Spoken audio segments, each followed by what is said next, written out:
We have rate contract, which is depending on the shipping zone and the size. Here are the items. We need to retrieve the shipping cost based on their size and the shipping zones. If I retrieve the shipping cost of this item, I need to check the size and the shipping zone. The size is 5, I can see here, and shipping zone is 4, so the rate would be 31.49. If I use vlookup or hlookup, it would be difficult and it would become a very long function. If you are new to our channel, please subscribe it, like the video, do your comment, and share this video with the social media. Let us begin with the example. Click over here.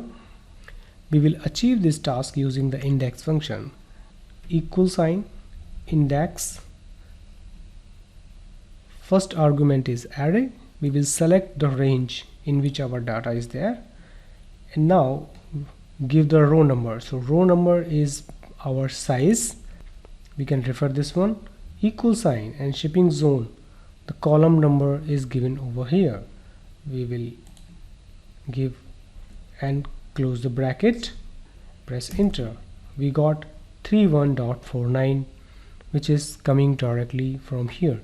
But if I copy to the below side, we won't get it, because first we need to make our array absolute reference. But here we have one more trick. Select the range and change the name to shipping area, press enter.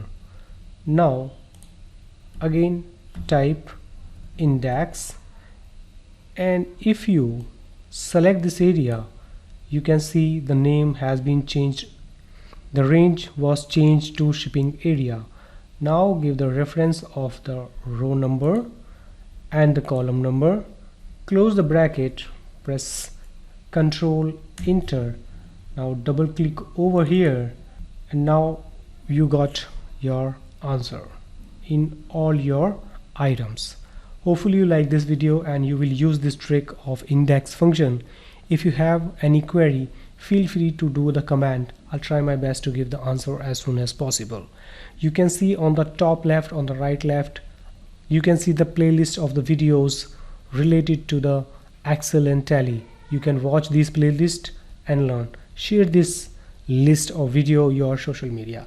Thank you friends for watching our video. Please come back again. Thank you once again.